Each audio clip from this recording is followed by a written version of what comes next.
Olá, bem-vindo ao programa Conversando sobre Dependências e Outros Temas. Hoje é o nosso programa número 51 e o nosso tema será o seguinte: como lidar com a impulsividade?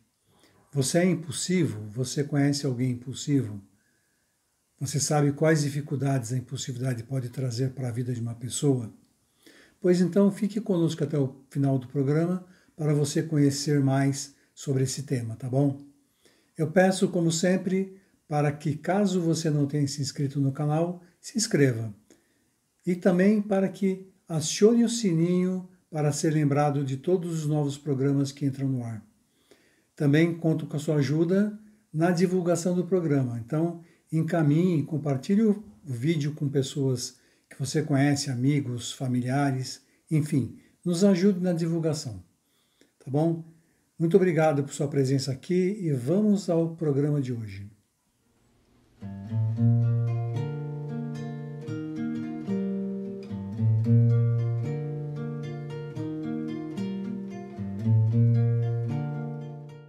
Oi, Neide, tudo bem com você? Como é que você está? Oi, Paulo, eu estou tudo bem, graças a Deus. E você, como tem passado? Tá tudo bem com você?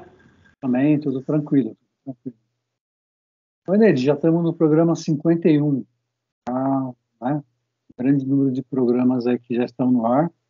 Eu peço para a audiência que, se puderem, revisem, né, os programas, encaminhem para seus amigos, para seus familiares, enfim, que nos ajudem na divulgação do programa. Isso é muito importante para a gente.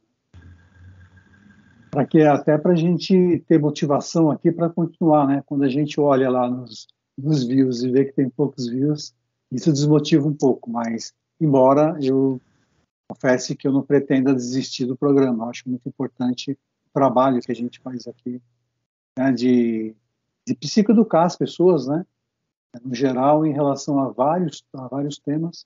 Isso é muito significativo para mim e eu sei que para você também. Neide, hoje a gente vai falar um pouco sobre a impulsividade.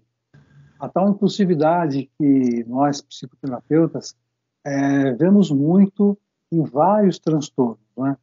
Por exemplo, um paciente que procura a gente para tratar de tricotilomania, por exemplo, que é tirar cabelo, tirar pelo, né? Essa pessoa tem ali presente a impulsividade.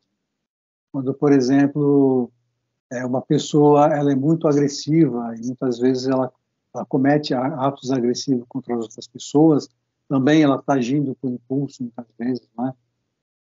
Compulsão por compras, por exemplo, né? Próprio toque, né? Quando vem um impulso, um pensamento obsessivo, e a pessoa começa a agir por impulso, por exemplo, repetindo algum ato impulsivamente, porque ela acredita que aquilo vai ajudá-la a controlar, né, esse próprio impulso. Enfim, está presente em vários transtornos, né? TDAH, por exemplo, a impulsividade Uhum. é muito presente, né? Então, eu gostaria que você, se possível, desse algumas dicas de como a gente pode lidar com isso mesmo, né? Quais são as possibilidades de, de uma forma de diminuir o impulso? Então, Paulo, você acabou de dizer que o impulso, ou como um transtorno propriamente dito, ou como um sintoma de algum outro transtorno, ele aparece em várias situações. Então, acho que uma coisa que a gente sempre fala aqui nos nossos programas e que é importante a gente reafirmar, já não existe. Agora que nós estamos falando de dicas, né, de habilidades sociais, de diretrizes e habilidades, primeiro assim, que não existe receita de bolo. Né? Não adianta o telespectador, o espectador, a pessoa que nos assiste no YouTube, né? Falar, bom, eles vão falar de como manejar o impulso, aí a gente segue certinho a receita que eles vão dar e a gente nunca mais vai ter problema de impulso. Na verdade, assim, todos esses sintomas ou transtornos são de manejo difícil. E a gente sabe que a principal coisa para uma pessoa conseguir lidar com alguma coisa que ela tem é saber o que ela tem. E de preferência, por que que ela tem? Eu acho que esses são dois objetivos da terapia cognitiva, que é quando a gente acolhe o paciente, dizer para o paciente o que que ele tem e quais as situações de vida pelas quais ele passou, por exemplo, que podem ter gerado aquele tipo de problema, ou o uso daquele tipo de estratégia compensatória que depois se transforma num problema. Então, eu acho que esse é o primeiro passo, isso a gente faz nos primeiros passos da terapia, acho que a gente consegue fazer isso, e depois a gente entra com uma ferramenta que é a psicoeducação. Quer dizer, então, é fundamental que você psicoeduque o paciente sobre aquilo que ele tem. Então, eu diria que esse é o primeiro passo do manejo do impulso. Significa eu saber que eu sou uma pessoa impulsiva. Por quê?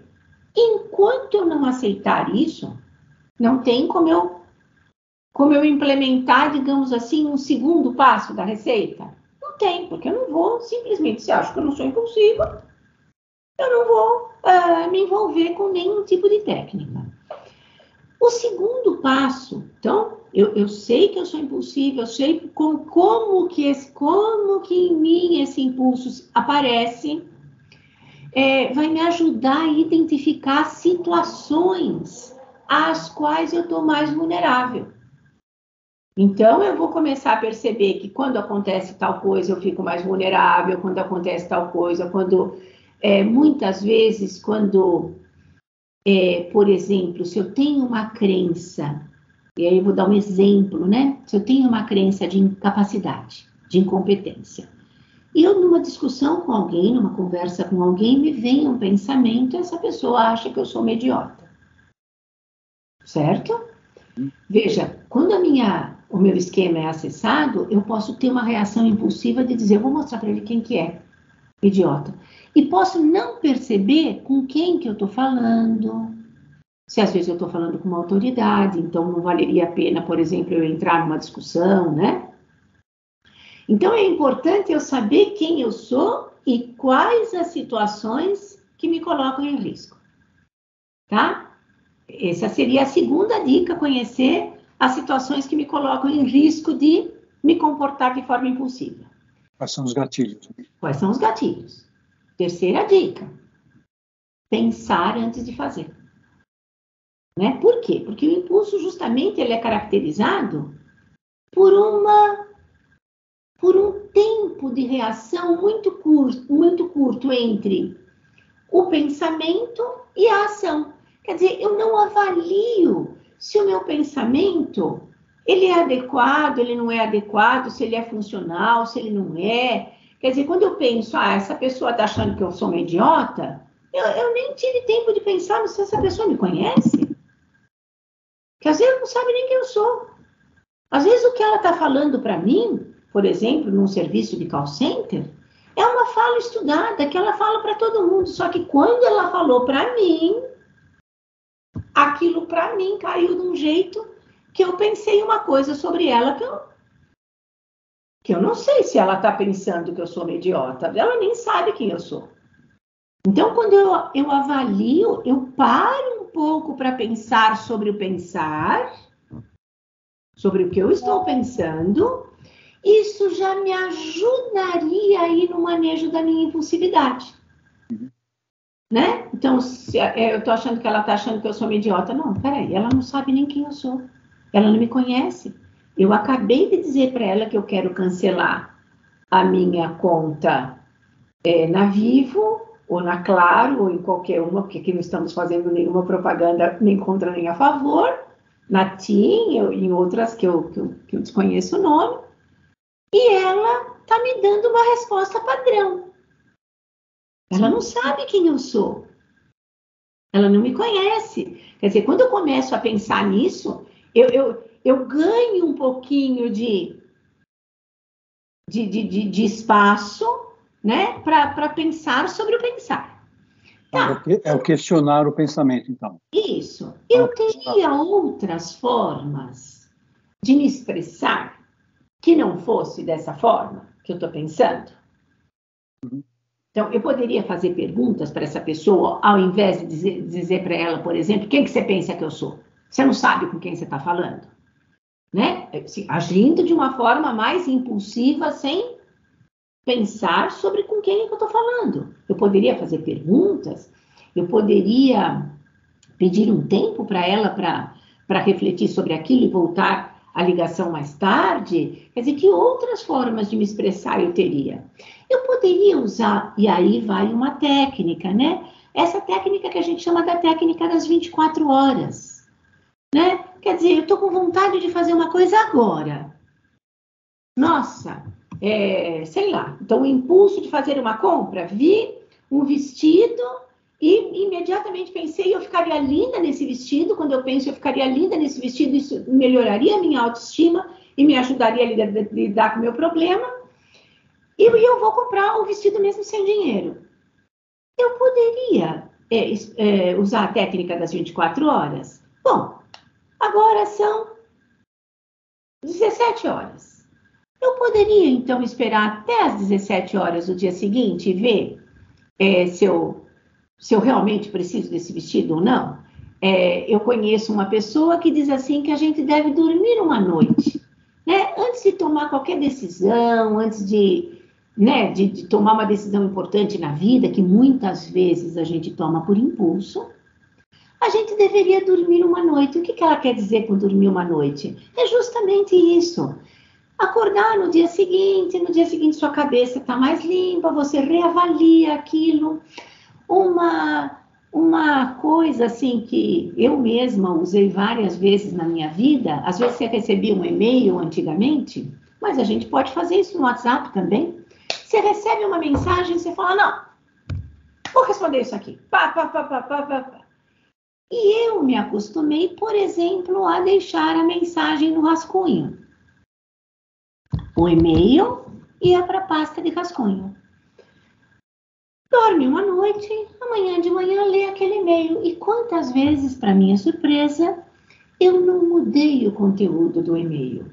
Eu não pensei melhor sobre a forma de me expressar, né? Eu tinha uma forma de me expressar agora de manhã, que ontem à noite, quando eu recebi o e-mail, eu não tive. Eu respondi de bate-pronto, disse, não, já é de noite, eu não preciso mandar isso aqui agora, mando amanhã de manhã, e de manhã eu tinha uma nova forma de me expressar.